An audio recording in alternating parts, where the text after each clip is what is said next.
just want to thank everybody for coming. You can tell we're a couple of days into practice. I'm already a little bit hoarse, but it's kind of an exciting time for everybody that's involved in the coaching profession. I know we always look forward to this time of year. You kind of get an opportunity to see your team for the first time and kind of shape and mold and kind of create an identity of what we're going to be able to put out on the field this year.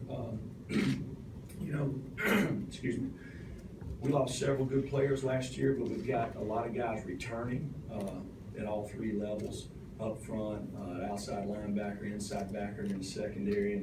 And I hope we have an opportunity for these guys to kind of use their experience to create leadership for these younger guys. And I think we've got some really good young players that's going to compete for some jobs, and we're kind of excited to get going. Okay, we're going to open with John Zena right here in the front. John Zena with Associated Press.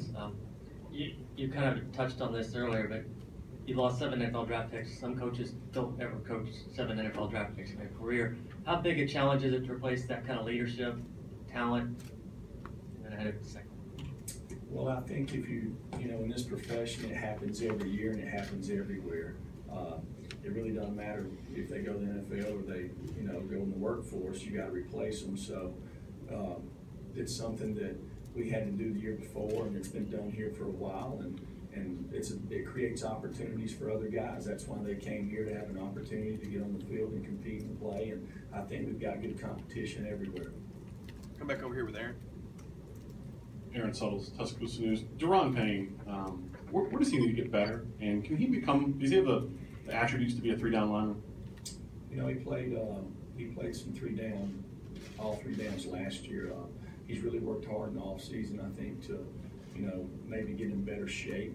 That gives him an opportunity to do that. I think with the graduation of some guys, it also opens some doors for him to possibly be more of a 3rd-down guy. Okay, we'll go back to Reiner in the back.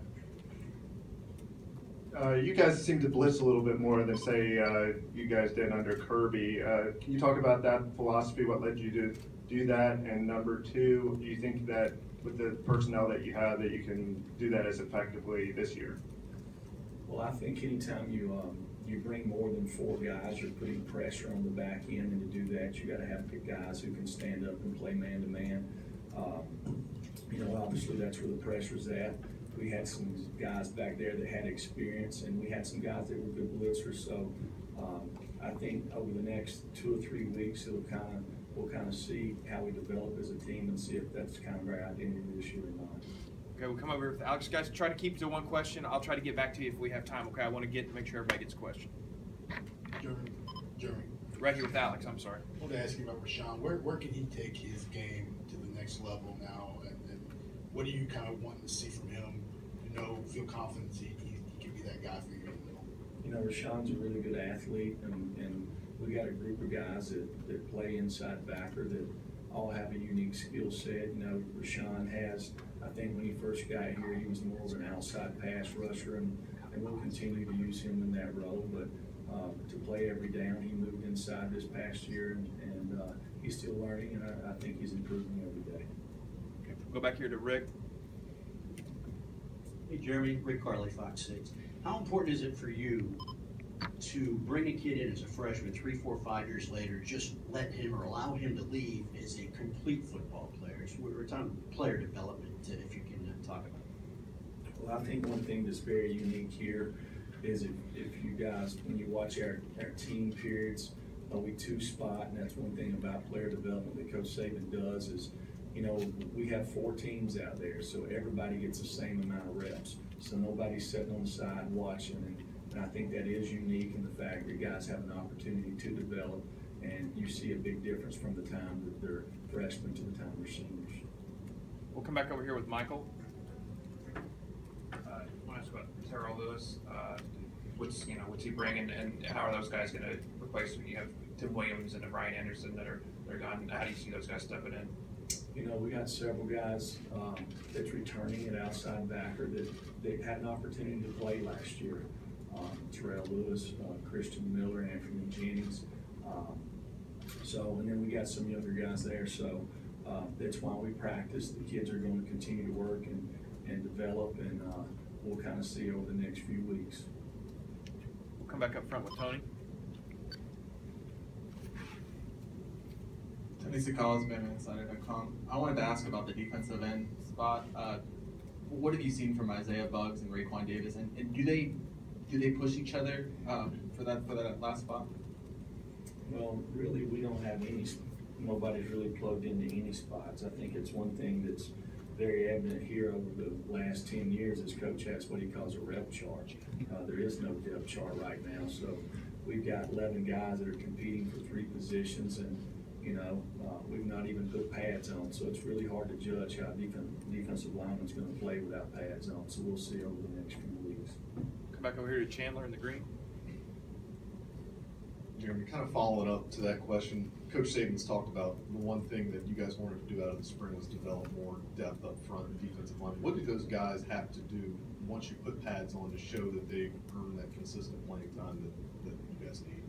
Well, I think you said it right there, consistency. I think it's one thing about great defenses that is very unique is they find a way to do the right thing over and over and over again. If you watch college football, probably every team out there plays well at certain times in the games, but who can do it over and over? And I think that's one thing that our guys have got to prove in the course of the next couple of weeks. Okay, go to the other side with Matt. Jeremy, what have you seen from the summer involvees at linebacker so far? The combination of Dan Darius, Chris Allen, and Markel Benton. What do you think are the individual strengths for those 3 guys, what they bring to the table? Well, who'd you say again? Freshman. All the freshmen. Well, Dylan Moses was here in the spring, so we got 15 days with him. With the other guys, during the summer, we don't watch them practice, so we're not out there with them. So basically, we've had 2 days, so it's really hard to, get a good gauge on what they can and can't do after 2 days. Okay. Come back over here to actually Dwayne first. Coach talked about the competition in that inside linebacker spot. Obviously, you work very much with that spot. You got Sean Dion and Rashawn, but just the guys behind him, like Davis, Mac Wilson, where do you see those guys? Well, it's again, we got 4 groups that are out there competing. We watch all the tape. They're all running the same defenses every day. So we've got two days really of body of work. I think over the next couple of weeks, I think it'll kind of shake itself out. And we would love to have 6 or 7 guys that can play that spot. Come back over to Chris Walsh. What does it say about Minka that he can play either safety or cornerback? And are you tempted to kind of move him around a lot, even when you get a set position for him? No, I don't think you're tempted to. I think his skill set gives you an opportunity to. The fact that he can play all 6 positions in the secondary allows you a little flexibility to kind of see who the other guys are.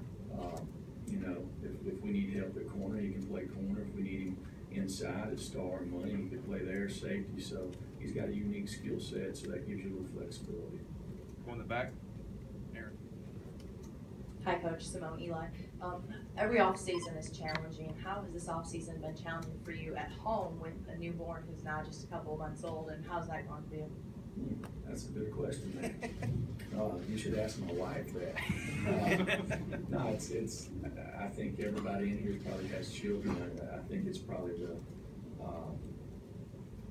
one of the most, to me, kind of precious deals.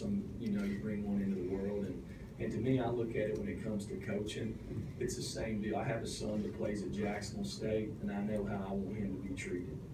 So when these guys walk in here at the University of Alabama, there's somebody's kid, I tell my guys in the room all the time, which none of them really have children, but I said, I'm gonna tell you something, if you don't pray, you're gonna pray whenever your wife's pregnant, you'll start praying again, so I've been praying a lot. Go back here with Ryder.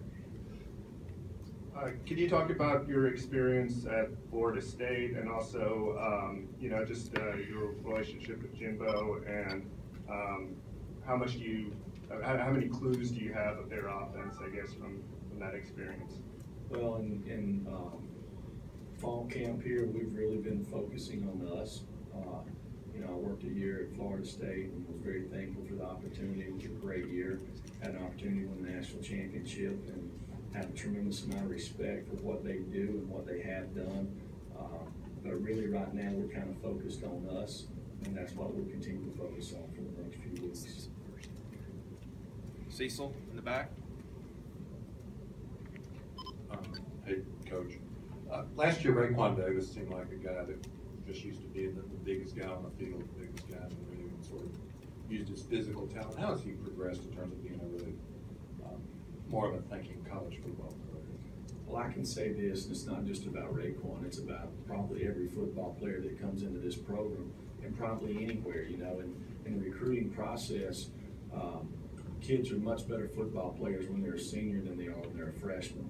Raekwon was a freshman last year, and it's just kind of the process of developing as a football player, and I'm sure over the next couple of years he'll improve and he'll continue to get better. Come back up here to Aaron. With Trayvon Diggs, what are the challenges of going from wide receiver to corner, and how have you seen him progress? Well, the good thing is that wide receiver, you come over to DB, you don't have any bad habits, so you're really just learning, and I think Trayvon's got a good skill set, and the one thing about him, he's a team player. Since he's been here, he said, hey, I'll play wherever y'all need me to play, and we appreciate him for that. Dwayne, you got yours, right? Yes, sir. I'm trying to keep up here. Chandler. A couple more, we'll be done.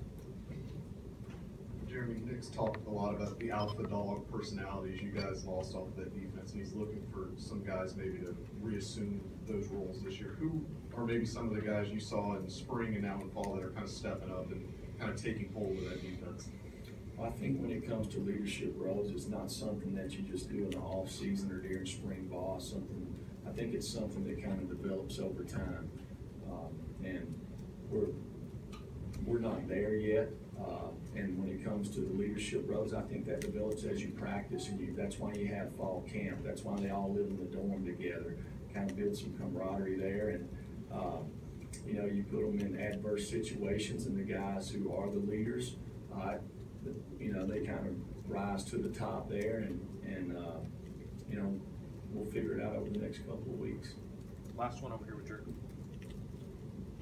Coach Pruitt, Drew DeArmond, ESPN 97.7 The Zone Radio in Huntsville, Alabama. Talk about the growth of Ronnie Harrison. He's an extremely emotional player, but I know he's seen a lot of action for you. And what do you see? I've seen out of him as far as his growth as a player from spring to now. Well, from spring to now, again, we've only practiced 2 days, but I think Ronnie is one of these guys that has played a lot of ball around here. And it's no different when guys sit in our room and we talk to them, you know. One of the first things I tell them is I'm not smarter than you, I'm just older than you. And I think as a football player, the more times that you're out there and you play, obviously you're going to get wiser, you've got more experience to draw from. So he's had 2 years that he's played here, and you know, I think it's kind of that progression. You hope that as a freshman, now he's a junior, he'll continue to improve and get better. Okay, guys. Jeremy, thank you very much. Thank you. Thank you.